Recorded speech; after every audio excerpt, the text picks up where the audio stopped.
morning, class. So today we're going to be learning about the change of state. Does anybody have an idea of what this may be? Miss. Yes, Jose Maria? When someone is mad and something good happens, they change of state. Well, not exactly. I understand your point of view, but that is not scientifically correct. So, to understand this topic, we are going to be surrounding this topic in three main questions, which are going to be what happens to the particles of a solid as it melts, what happens to the particles of a liquid as it vaporizes, and also what happens to the particle of a solid as it sublimes. So we're going to be seeing some documentaries that explain these three main questions with examples and the explanation that you're going to extend in a perfectly way. So let's go on with the video.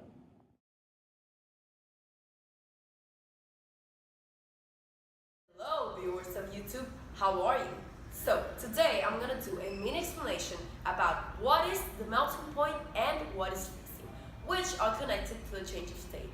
So follow me. So first, for you to know what is the melting point, let's start with melting. So what is melting? Melting is when an object is changing state from solids to liquid.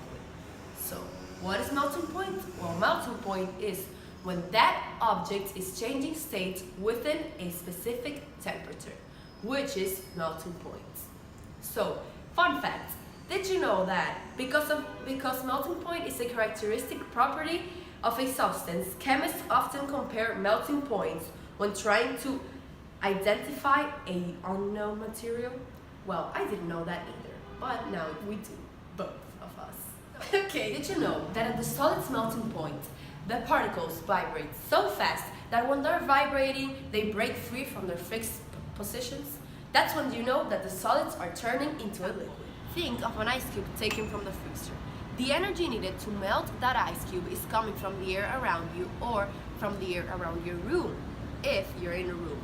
At first, the thermal energy makes the water molecules vibrate fast, as I said earlier, which makes them free from their positions.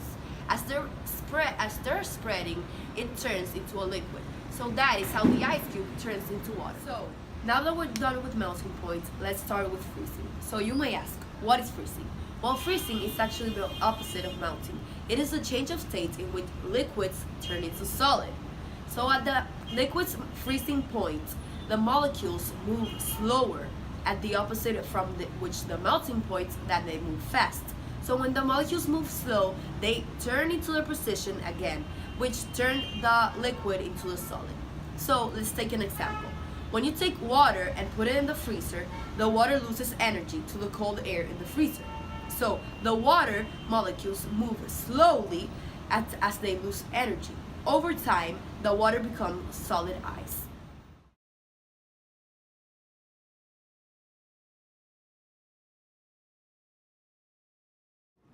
Dang man, I'm tired. Oh, I have a bottle of ice water. I really want some cold water right now. Let's go get it. You said it was ice water, but this water is warm. Oh, I forgot. I left it on the sun outside and that's why the ice melted. Pause. Did you see that? He said it was ice water, but it became warm. Did you know what it was? Well, it was that the solid's melting point, the particles vibrate so fast that they break free from their fixed position, and as they expand, they become liquid.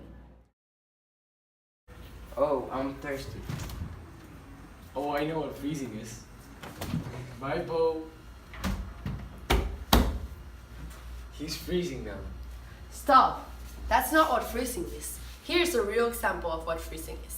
Imagine a cold winter with snow all around you at New York City, and you take a pot with hot water and you throw it. Do you know what's going to happen to the water? It's going to turn into solid. Do you know why? That's because the particles move together and turn into a solid. Thank you. Sorry about that, Bo. Now I understand what freezing is. So guys, thank you for watching, and I hope you understood my explanations. Bye! See you next week. Hello viewers of YouTube, hope you're having a great day. So, today I have here a new friend to help me teach you the new lessons. So, have you ever wondered how clouds are made or how puddles dry up? Well, if If you want to know that, then you first need to know the change in which liquid and gas turn into. So, first we're going to start with vaporization. So, do you know what vaporization is? Well, vaporization is when a liquid turns into a gas. Vaporization occurs when a liquid's particles gain enough energy so they can move independently. So there are two main types of vaporizations. The first one is evaporation and the second one is boiling. Woo! I did it! No, oh my god, oh my god, oh my. Oh, I'm sorry about that. I'm sorry. Okay, I'm ready now. Let's begin. So, vaporization that takes place in the bottom of the liquid is called evaporization. And vaporization that takes place both below and in the bottom of a liquid is called boiling. So those are the two types of vaporization. I like this one. Oh, and don't forget that boiling point is the temperature at which liquid boils. And as well as melting point, chemists use boiling point to identify unknown substances. You good, bro?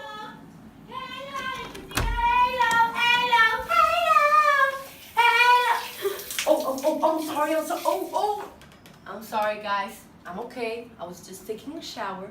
Okay, so let's keep going. Now I'm gonna tell you a new topic, and it's called condensation. Well, condensation is the reverse of vaporization. Because vaporization is when a liquid turns into a gas, but condensation is when a gas turns into a liquid. You can see condensation when you breathe into a mirror and it starts to get foggy. You can even draw on it. Well, that is condensation. Condensation occurs when the particles of a gas lose enough thermal energy that they turn into a liquid. Pause. Now we're going to be doing an experiment that includes condensation and evaporation. The materials you will need is a plastic bag and a tree. Normally, it needs to be located in the sun so that it can evaporate the water, or you will see now. So let's get on it. So you will wrap your bag around the tree, and you will have to leave this for around 3 to 5 days so that you can later see a process. Eternity later. This process was completely correct. So, this is what happened. As you can tell, the water is in the bottom of the tree. So what happens was that the sun of the light hit it directly the plant, and each plant contains water in a process that is called photosynthesis. So when it hit it, it's supposed to evaporate into the sun, but like there was a plastic bag covering it, then it stayed trapped in the water. So this happens at a day-to-day basis in a process that is called condensation and evaporation. So a water or the gas condenses when it turns into a liquid to a gas, which is called evaporation. So this is what happened in this experiment. When you leave it from 3 to 5 days, the water that is in the plant evaporates due to the sunlight hitting the plant directly. Are you nervous? Nah, man, it's just a ripoff. Welcome to the official Master Boiling Chef competition. Rip-off. So, today we're going to be boiling some eggs. Who is ready?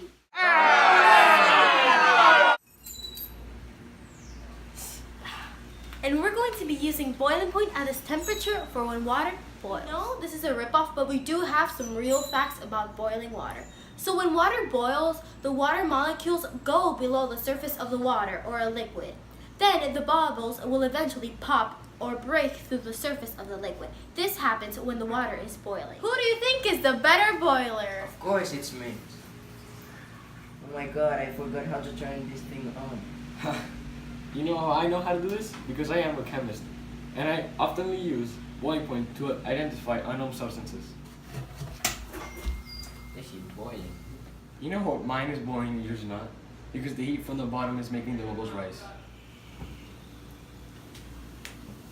How are your guys' eggs doing? I see yours is boiling very nicely. And what happened to yours? Oh well, I had to turn it off in the meanwhile.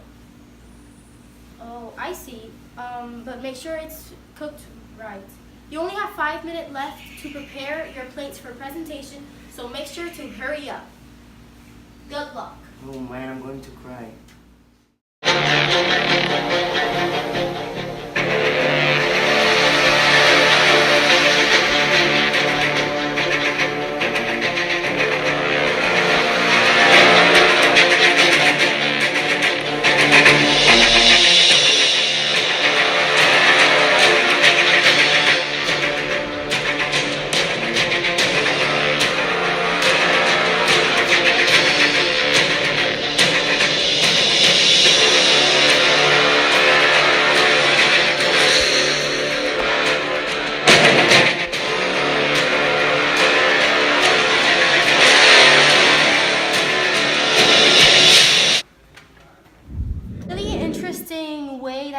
presented this plate, I really like the way it looks.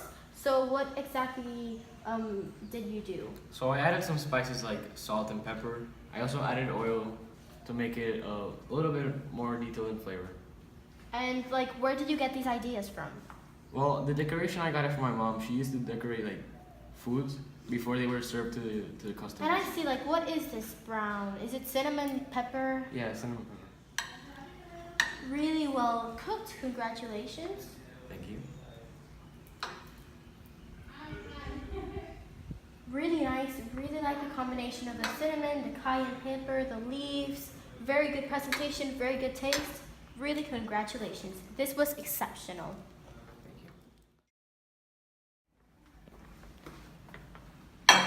Here's my plate.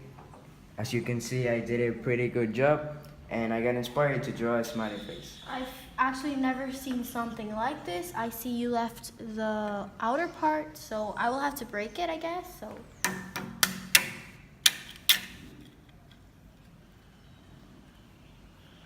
Well, I'm actually not gonna try this. I don't wanna get salmonella. You lost. Bye-bye. Next time, I guess. No, there's no next time. You don't have a plan. You don't have nothing. And the winner is obviously contestant 1. Congratulations. You won absolutely nothing. I knew it. I knew that it was a ripoff. At least I got to tell this guy what boiling point is.